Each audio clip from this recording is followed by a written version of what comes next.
Le message, c'est si moi je ne peux pas fuir, je vais faire fuir le truc. Ok. L'idée, alors quand je dis qu'il choisit, c'est pas tout à fait vrai. C'est pour ça que vous verrez au tout début, là, dans mon sommaire, quand je parle de choix, je mets des guillemets parce que en fait, le chien, il choisit pas vraiment une réponse comportementale.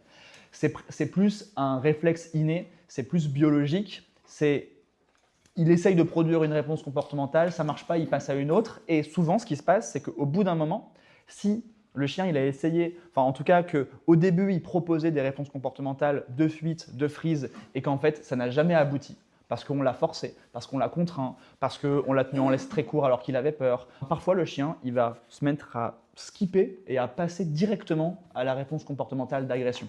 Ok. Mais nous, typiquement, en construct, on fait quoi? Si admettons il freeze, on se dit merde, il est pas à l'aise, du coup on dit pas bon, venez plus. Non, bien sûr.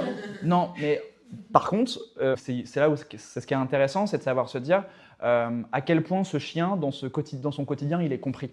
Parce que s'il se met dans ce genre de situation que chez le veto, mais que dans le reste de sa vie, il peut choisir souvent flight, il peut choisir l'évitement, qu'il n'est pas contraint, il va jamais aller dans cette gradation en fait de réponse comportementale. Les vrais chiens dangereux, c'est ceux à qui on a pendant longtemps forcé la main, c'est eux qui un jour vont exploser.